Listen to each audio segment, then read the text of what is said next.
Hi, today let's talk about the failure loop. So I've been studying failure, how it works, why do we behave the way we behave, and how we respond to failure. Why is it that we tend to hate failure and get away from it as soon as possible, as fast as possible? And what I found out is there are couple of reasons why. And first is it sucks. Plain and simple. Failure sucks. There's some emotions attached to it when we experience failure, when we try an endeavor and we failed miserably. And there are a lot of stakes. For example, how people will think of us, and that comes to shame, and how how we respond to the event itself, the failure itself. And there's a framework called, it's EIEBI. And first, event, the failure itself, and then the second is interpretation, how we interpret the failure itself. So let's say, for example, if we are taking an exam and we want to ace it, we want no mistakes to it, but the unthinkable happened. We failed. We studied as much as we can. We memorized all the things, and still we made one mistake. We made the one answer wrong, and how we interpret that. It's a failure, right? Wrong. Some people think of that, how they interpret it is it's a great achievement. A 99 out of 100 score of the exam is phenomenal, but some people have this high standards that mistake is not an option. But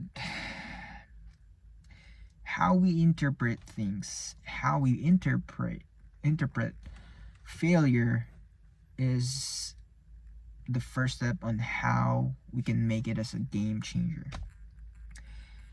And the emotion attached to it, once we interpreted that, oh, I'm a failure, I'm not good enough, I'm not, something along those lines, the emotions with it oozing with unnecessary emotions that we attach to that interpretation, and how we behave, it makes us miserable and lost cause or something like that. But the worst thing we talked about event, interpretation, emotions, behavior, and lastly is the identity. I'm not good enough, I'm a failure, and it sucks.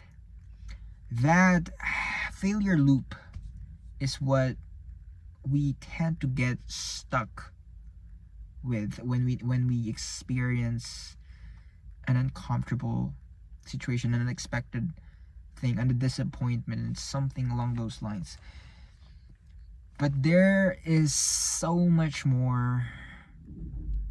There's a growth loop, what I call growth loop. Growth loop is it's the same thing, EIEBI, in event, the event itself, the interpretation, emotion, behavior, and identity. So event, failure, exam, failure, 99. It's supposed to be 100. We failed. Some people, that's the event, right? Interpret that as an achievement, that, like I said earlier, and the emotion attached to it. Oh, I'm glad I scored 99. It's almost there, but it's amazing that I scored 99 out of 100. I worked hard to it. I appreciate the effort that I've done. As long as I've done my best, it's great. And then the next time I take the exam, I'm gonna ace it because I know what the mistakes that I've done. The one mistake, I'm going to learn that, and I'm going to understand it even better. And the emotion, that's the emotion where, oh, I'm glad that it's that's what happened. The behavior itself is you. Oh, I'm going to learn more. I'm going to study and improve next time. I'm gonna do better next time. And the identity, most of the people who are growth minded, which is Carol Dweck. I got it from Carol Dweck's book Mindset. Identity, the growth mindset people never tie their identity to their outcome. They just never do. They love the improvement. They take the failure or the event as a challenge to grow and improve. They appreciate the effort. So identity. Whereas the fixed mindset people who tend to be miserable when they encounter failure, they tie the identity to it because validation is so much more important than the effort itself. They want it as much as possible, as small as effort as possible, to be able to accomplish things. That way it will validate their natural ability, their natural intellect, their natural genius or innate genius within them. Whereas identity or the growth minded people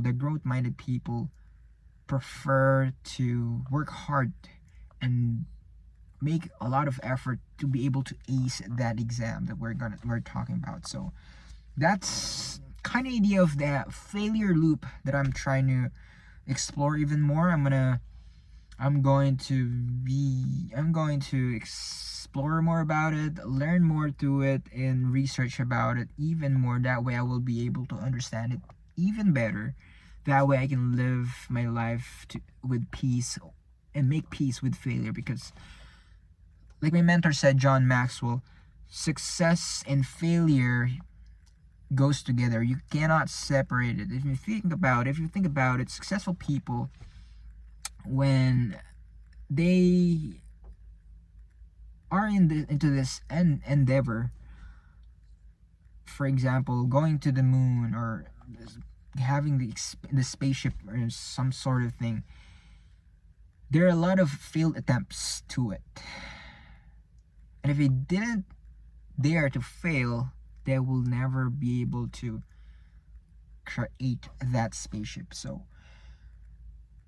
I guess I'm gonna challenge you with this. I'm gonna end with this. Understand the event itself. Understand the event, what kind of failure you're encountering.